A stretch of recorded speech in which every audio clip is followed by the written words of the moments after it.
to you by Barfoot and Thompson.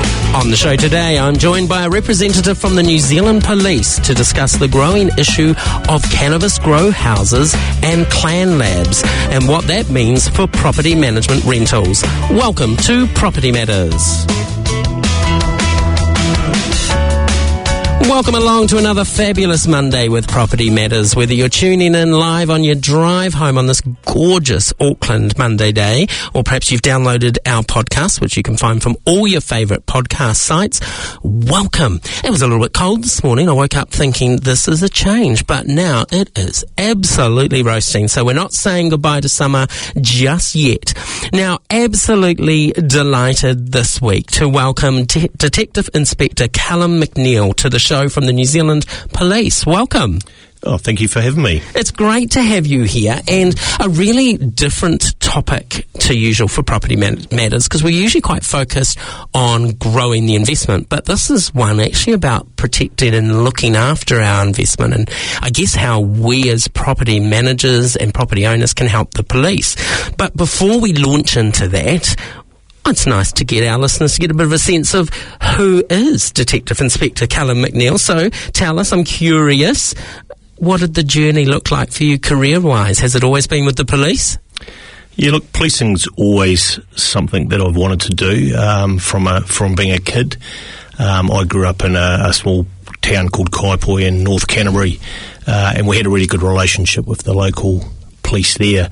In fact, the local copper heard that I was interested in joining the police at some stage, so he would drive. They used to work by themselves, so he would often drive past my house and ask me out in the car to head out on patrol with him and attend jobs. So yeah, that really instilled in me just that want to join the police. You know, the flashing lights, the sirens. As a young fella, that's cool. The adrenaline was just pumping, and that's what I wanted to do. So yeah, I joined from down in Christchurch. Yep.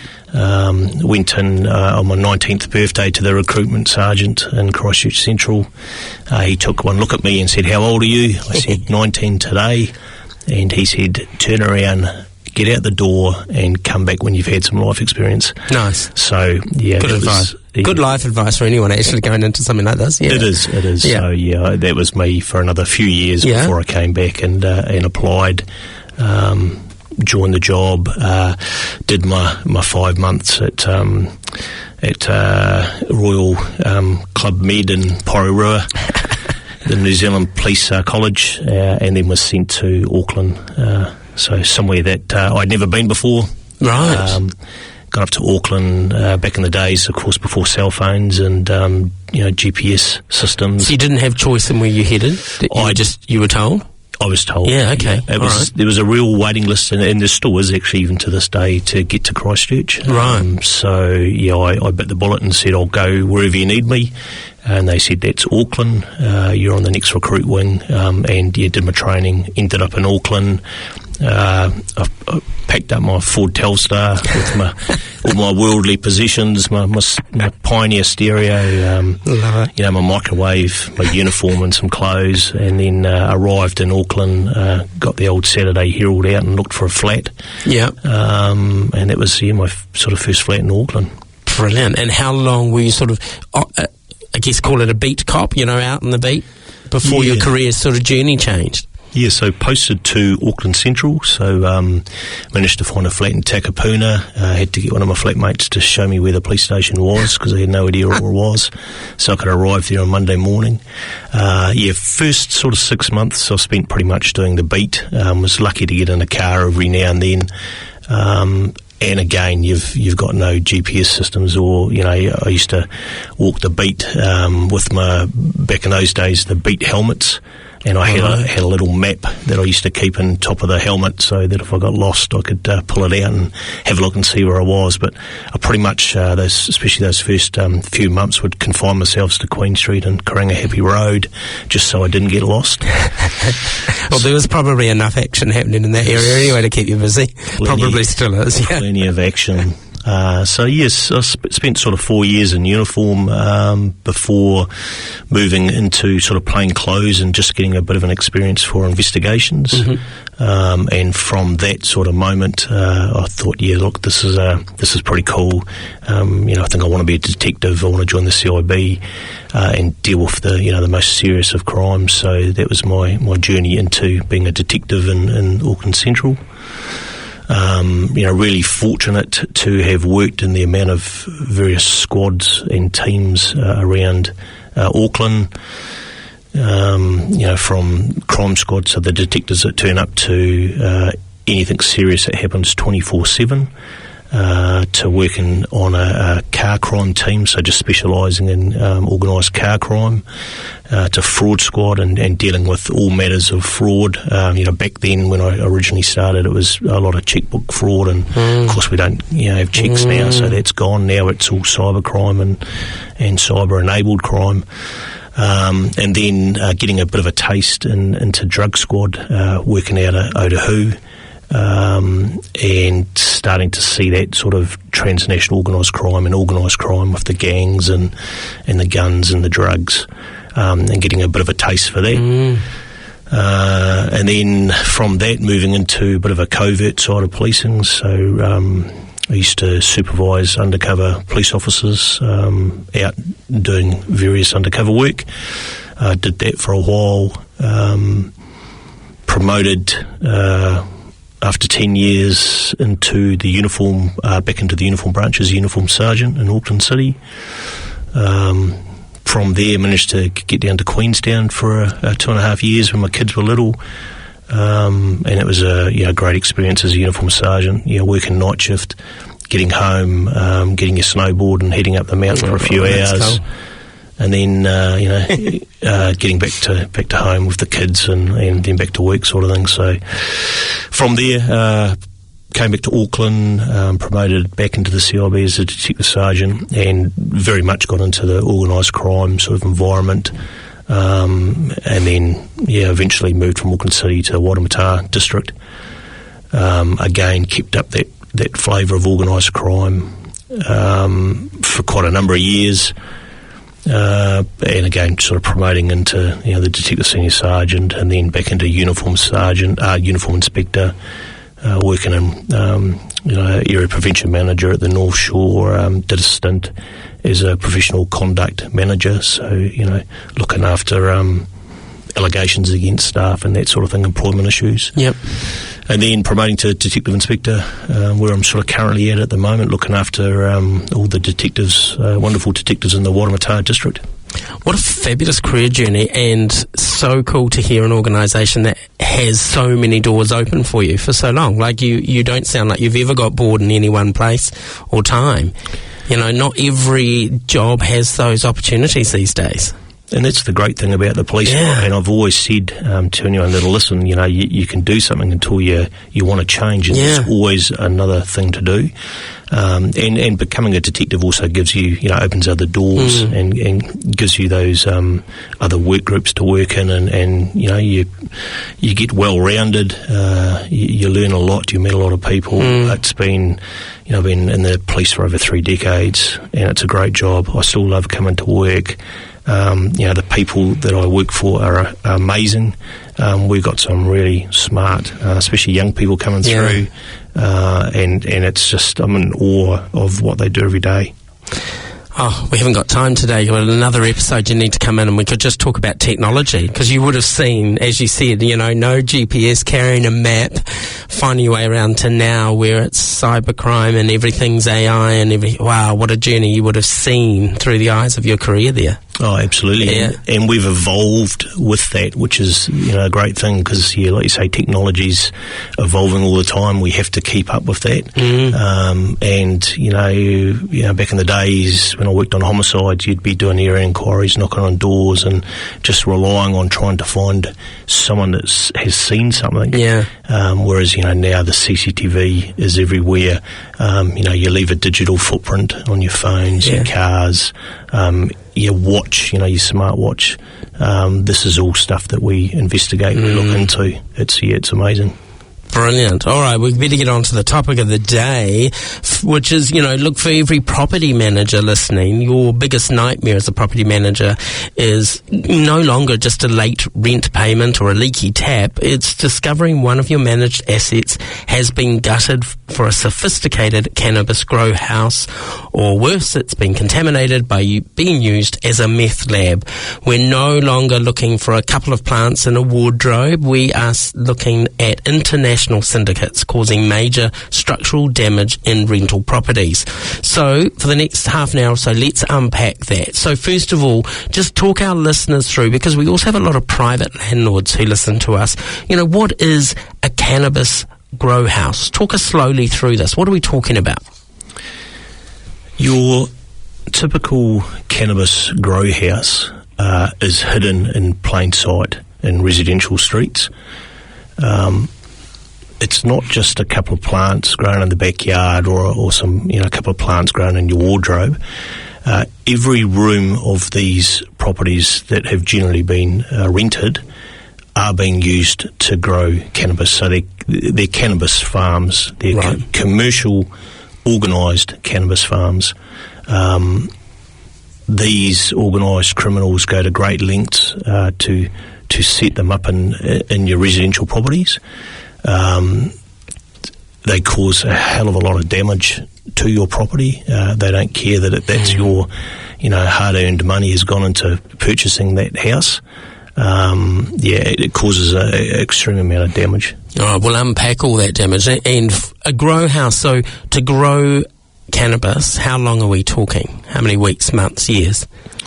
The setup, can take anywhere from sort of 3 to 4 weeks to get it set up and viable. Good cannabis growers will turn around their plants until they harvest every 6 to 8 weeks on average. That's a quick turnaround. It's a quick turnaround, and these organised criminals are very good at what they do. What is the value of cannabis these days? I mean, I guess I'm in my head going the value versus the risk they're taking. Is the value still very high? Yeah, look, if you're looking at an average house that might, you might get a yield of between 80 to 100 plants, because they're so good at doing what they do, one plant can yield up to £1 of cannabis. And if these syndicates are then selling that cannabis to the gangs, the gangs will be selling £1 of cannabis for about $5,000 per pound. If you're generating that every 6 to 8 weeks, one house could be generating potentially up to $250,000 every 6 to 8 weeks. Wow.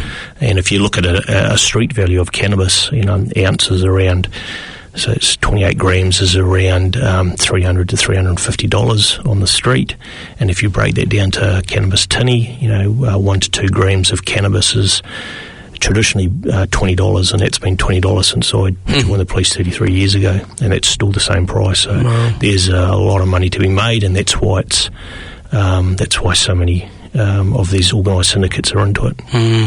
You're mentioning the organised syndicates. So we're seeing reports of large-scale syndicates converting hundreds of Auckland homes into grow houses. So this is not just a one-man band operator. This is something that's large and international. Absolutely, yes, it's definitely organised crime, and not only that, but transnational organised crime groups are coming in.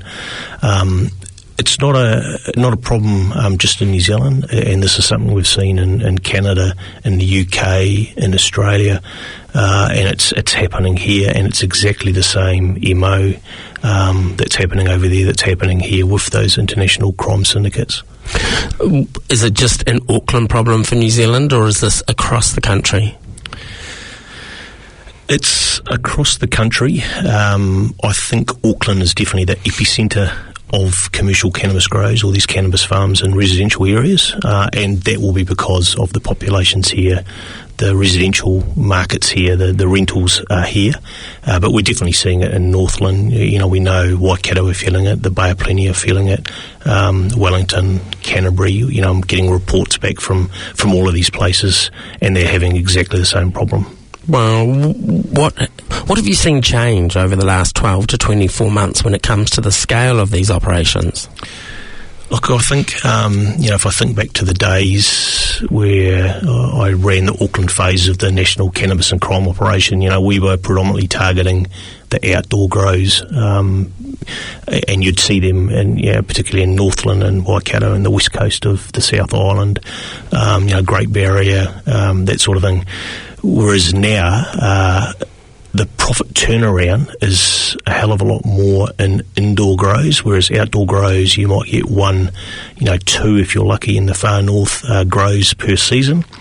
Now, indoor, every 6 to 8 weeks you're turning over a profit, and it's all year round, 24/7. So yeah. Talk us through some of the telltale signs that a property manager or a private landlord should look out for, especially when they're coming to the house. Or perhaps neighbours even. Yeah, it's just, for one, I think the most noticeable thing that I always notice is that the curtains are always drawn. The windows are always shut. You can't see what's going on inside that house. There's generally sort of no signs of life, so there's not your normal comings and goings of a normal sort of household. You might see high condensation from the house, from the window sweating, from, moisture coming down the windows or the guttering.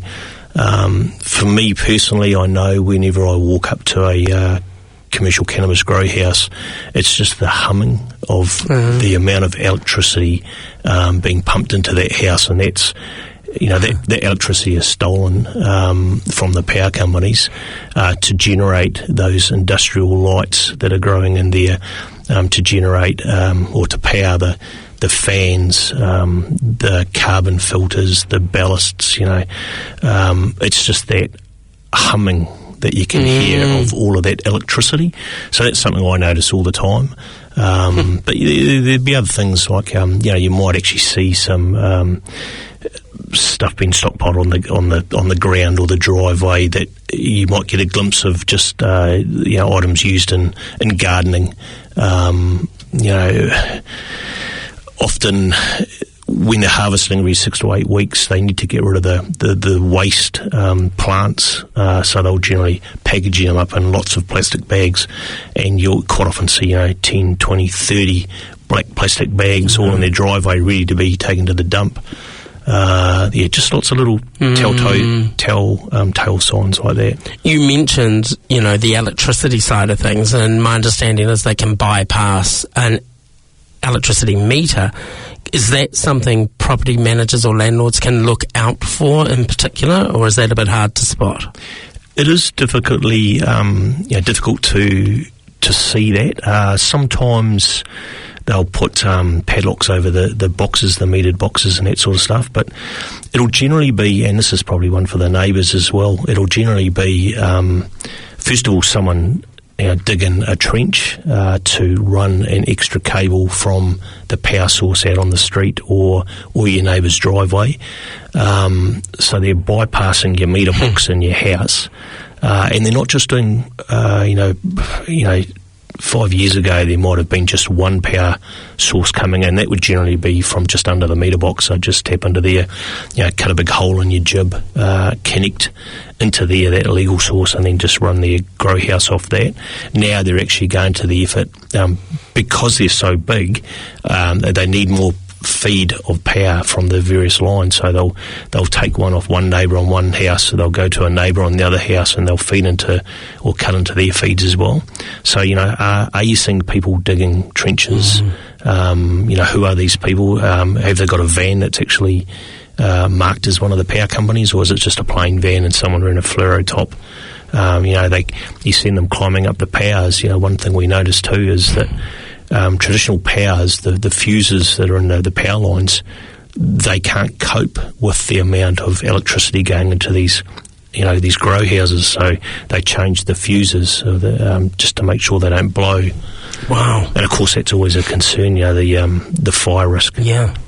And you've had some literally blow up over time? Absolutely. We probably get, just in Auckland alone, I'd say one every 2 weeks, FENS alert us to a cannabis grow farm catching fire. So that's a huge risk. Yeah, absolutely. And beyond just the plants and the fire risk, what other structural damage are landlords finding once they vacate the property? Oh, look, you go in, they remove gib walls, they cut holes in the walls and the ceilings to put up their carbon filters and their extraction fans. And of course the carbon filters are a way to, cannabis has a very distinct smell when it's growing.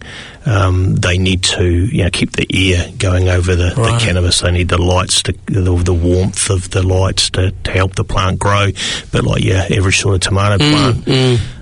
So they're trying to, filter that smell away without alerting neighbours, so that's why they need these great big filters in the ceilings, but they take up a lot of space. They're quite a big unit. They're very expensive, so they're quite happy to cut away into your ceiling.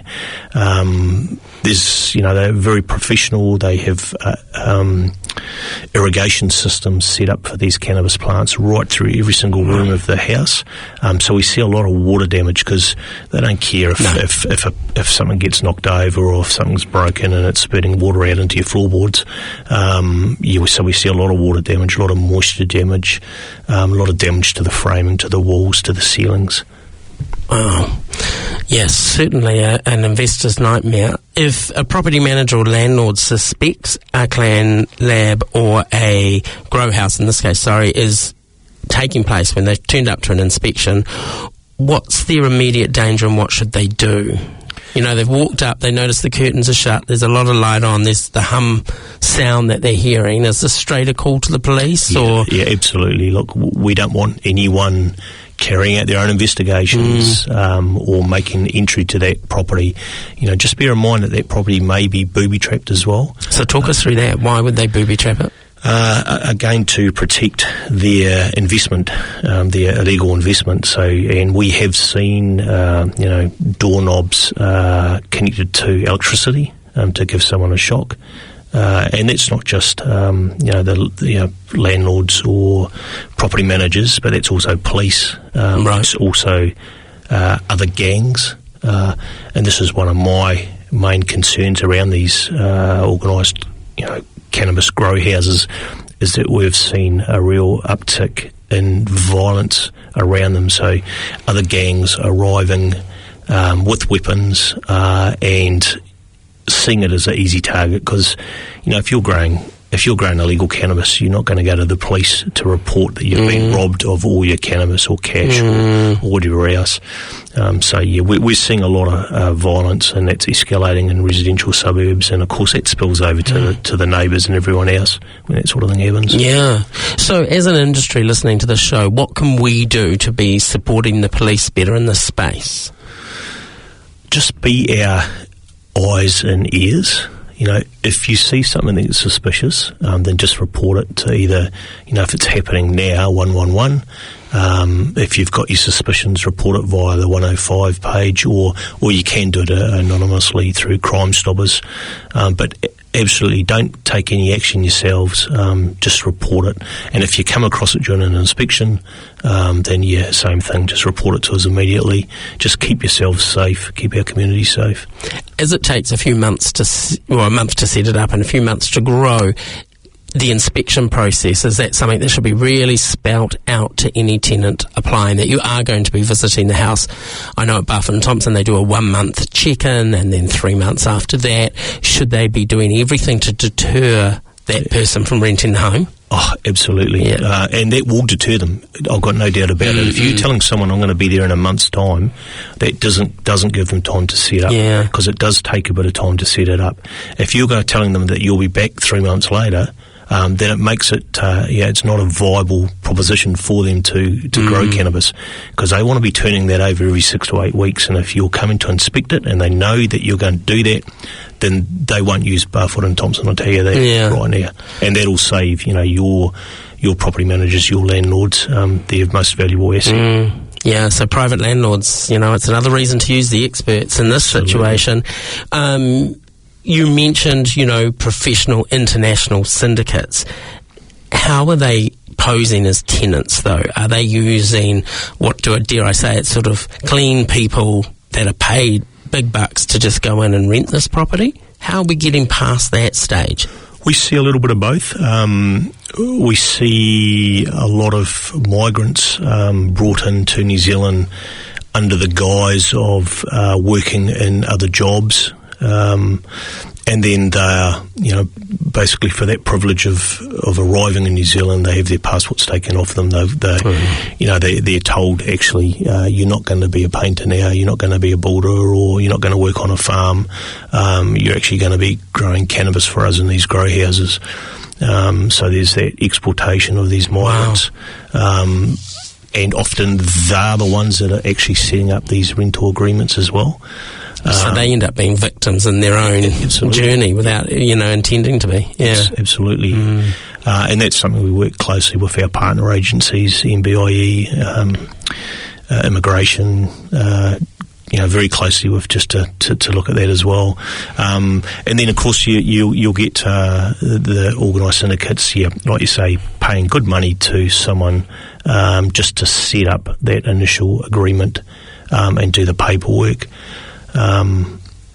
Even, the documentation around the paperwork, people were known to use fake names, fake identification. So it is really important to have those face-to-face meetings when those documents have been filled out, especially. And I guess looking for red flags if they're turning out with wads of cash or paying for multiple different accounts, etc. Just any red flag, treat it as suspicious. The cash is a real big thing, and we find that in the majority of these cannabis grows is that, the person who wants to rent that property wants to pay cash. And generally, or quite often, they'll even pay a little bit more than market value for that property, especially if it doesn't include inspections. To me, that's a red flag. Absolutely. All right, if we turn now to Clan Labs, and I'm guessing we're talking meth here, explain to our listeners, what is a Clan Lab? Yeah, look, it's very much similar to the cannabis grows. It's a, they're looking for properties, especially residential properties, where they can manufacture methamphetamine or other synthetic drugs. Right. But generally, it's methamphetamine. The meth kits that we see nowadays are a lot smaller than they used to be. They're very much portable, so they sort of can come and go from different residential properties. But you definitely don't want someone cooking meth in your house.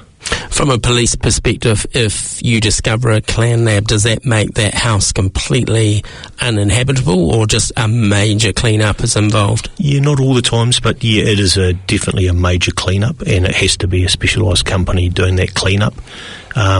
Because the chemicals, the fumes, they're very toxic. They get into the carpet, they get into the wall linings, they get into the ceiling, the curtains, the drapes. Yeah, it gets in everywhere, and the whole house literally needs to be stripped out and cleaned. And not just houses, is it? We're seeing them in apartments being set up in the inner city, which, a fire in an apartment when something goes wrong can be an absolute death trap. Yep, absolutely. I've walked into apartments in the city where there's been active Clan Labs, in your kitchen, and they're just bubbling away while they're cooking methamphetamine. So, because they're so portable, unlike a cannabis grow, which takes a number of weeks to set up and then 6 to 8 weeks to grow, they can be in and out in a few days and manufacturing meth in your apartment. Which leads to my next question. From a property management point of view, what should we be looking for during inspections? I mean, unlike the grow houses, the Clan Lab can be packed away for a routine and tried to be sort of undetected. What are we looking for? Yeah, little things. If you're going through your apartment or your residential property and you're seeing things like maybe the smoke alarms taped over, bags taped over them, that sort of thing, that's a little bit of a giveaway that, they've probably got something else going on there as well. And probably the big one is just the chemical smell, just smelling those toxic fumes. If you're smelling that and it just doesn't feel right, then just get out, give us a call, and we're the experts will come along and determine what it is. I remember in my early property management day training, we were looking for like the old Fanta or L&P bottles with sediment and sort of decanting underneath the kitchen sink or the laundry. Is that sort of stuff still happening? Yeah, it still goes on. You still see that sort of thing too. And, if you're seeing lots of glassware, stainless steel vessels that have been sort of welded together that just look a bit, you'd think, well, what would you use that for? Then potentially it's, what's known as a power bomb and could be used for manufacturing methamphetamine. But yeah, definitely if it looks like a bit of a scene out of Breaking Bad, possibly then, possibly is. I remember after doing the training and they talked about all the big urns and things that can boil stuff, and literally that week doing an inspection and seeing like 10 massive silver urns all lined up, and I was like, oh my goodness, I've literally walked into what we talked about. Went and saw the local Titirangi community cop that we had in the day, who just cracked up laughing. He knew exactly who it was and said, no, he's catering the big tangi at the marae on the weekend. Yeah. Don't worry about that one. But my head went the other way. You mentioned the smoke alarm being taped off, the smell, etc. If a property manager or a landlord sees that, should they get out immediately if they keep themselves safe in this space? Yeah, absolutely. You don't want to inhale those fumes. That'll damage your lungs, potentially damage your skin. Yeah, just get out, call 111. We will work with our partner agencies, especially FENS, to come and make that place safe and look after everyone. Brilliant. According to recent wastewater data, methamphetamine consumption is surging in certain regions. Are there particular regions in New Zealand that we need to be more vigilant right now? Look, unfortunately, I think you'll find, especially methamphetamine, everywhere in New Zealand, and it does go up and down depending on the supply and the demand in that district. But right across Northland, Auckland, Waikato, the Bay of Plenty, especially, we see a lot of methamphetamine in the water. It's just everywhere. That's a problem. Are you seeing more sort of trends of it being city-based or out in the suburbs? It's a little bit everywhere. It's everywhere, a little bit of both, yeah. Wow. Unlike the grow labs, which is, say 12 weeks, etc. in a property, are the clan labs sometimes likely to rent for a much longer period of time? Like this, they set up as a running business, or do they tend to come in and go? Again, it depends. There's these super labs that get set up in especially rural residential properties. They can be gone for quite a number of months. In a city apartment, there might be a few that they visit and rotate around, and they'll cook for a few days and then they'll go somewhere else, and there might be another process that they do in that manufacturing of that methamphetamine. So they're keeping mobile, they keep moving, and again, just to avoid detection, avoid law enforcement, avoid landlords, property managers. Yeah. Are there any other generic telltale signs that we should signal to a private landlord or a property manager that something's not right? It's those sort of usual things that all the windows are darkened out or always down. The tenants paying in cash.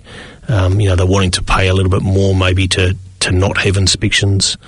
Again, face-to-face visits with the tenant.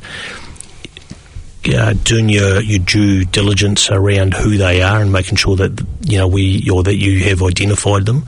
Have you had a look at their driver's license? Have you look at their passport? I would encourage anyone to take photos of those documents and also photos of the tenant, just so you've got that as a backup if anything does go wrong. And really look at the documents. Because of this world of AI technology now, it's so much easier to get a fake driver's license, etc. But when you look closely, there's some real standout notices. For example, we looked at one recently, and it was American date backwards versus New Zealand. We always day, month. This was month, day, because a lot of the AI technology is American based. Yep. Simple spelling mistakes or photos not in the right places. So, really taking the time to actually look at it, and again, using a professional like a property manager who's got software and systems to actually run checks on those IDs. Yep. So important. Absolutely, and checking the references that are provided to make sure they're not fake as well. And I know some of the private landlords may accept tenancy agreements made on behalf of others. That would be a real red flag to me as well. Yep.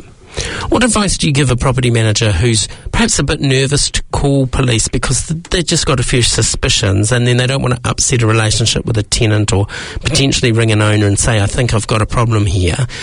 They've got a grey area. How can they contact you and get sort of that run past somebody professional without perhaps rocking someone's world if it is an innocent thing? Yeah, look, either pop into your local police station and speak to someone at the public counter there, or report it via 105, but just ask for someone to call you just to clarify what it is you're seeing and what are your suspicions. I think if I think back to my day, it was showing photos to the local police officer and saying, this is what I'm seeing, for him to go, no, you're all good. Yeah. You know? That's right. Yeah. Well, yep. So is there anything else from the New Zealand police point of view that you'd like to raise while you're on here with our listeners today? Look, I think it's just, if you're going to a property and things just don't seem right, or if you're smelling, strong chemicals, or you're seeing all those telltale signs of, maybe some sort of clandestine operation like a cannabis grow or a methamphetamine manufacturing place, a clan lab, then just ring us, be our ears, be our eyes, let us know what's happening. Either if it's happening at the time, 111, if it's not, 105, or anonymously on Crime Stoppers. If you look at your vast career journey, but with the police the whole time, what do you think are some of the biggest challenges you face today? It's a good one. I think the violence probably against law enforcement has stepped up from when I joined. Right. And probably the access to firearms with criminals. Back in the day, old school crooks generally wouldn't point a firearm at police. These days it seems to be a bit more common, unfortunately, and when you've worked on investigations such as our colleague Matt Hunt, who was killed in the line of duty, it sort of brings it home a little bit. Absolutely. What does a typical week look like for you? Look, for me, I oversee all the detectives and investigation groups in Wairarapa district, so I look after the North Shore, Henderson, Orewa, up to the sort of Northland border. So a general week is a lot of meetings, a lot of meeting people, and trying to get around the various stations to check in on our people to make sure they're feeling valued and they're doing a good job, which they do. They do an amazing job. Brilliant. Really appreciate your time today. I wanted to pay tribute to a police officer who lost the battle to cancer in the last week, Detective Constable Sophie Moore. Monica Moore has been a regular on our shows, her mum, over the years. So a great loss to the police and a great loss to her mum and family. So I thought it was appropriate to acknowledge her today, and much love to Monica and family. Monica's been a regular guest on many radio shows that I do. So, yeah, sad for that loss. Thank you so much for giving your time up today and coming along. Of course, as you said, people can reach out if something's happening in the now to 111 105 or Crime Stoppers if it's not, and for more information on your website. Yes. Yep, for more detailed information. Thank you so much. We'll be curious. If people listening have any questions or concerns or things you'd like us to raise with the police, do email us, propertymatters@barfoot.co.nz. We can fire those questions through and get the information. And if you're noticing anything around the country that's a little bit different, give us that feedback so that we can pass that on. We all play a part in this journey. Thank you so much for your time. Thank you for having me. It's great to have you. Now remember, you can download all of our podcasts from your favourite podcast sites, Spotify, iHeartRadio, Samsung and Apple Podcasts. They're all there for you to listen to. We've got another few weeks to go before we take a break for the Easter season, so we will look forward to catching you again next Monday. If you've got any questions, email us, propertymatters@barfoot.co.nz. Travel home safely, enjoy the sunshine while it's there. We'll catch you again next week. Have a great week.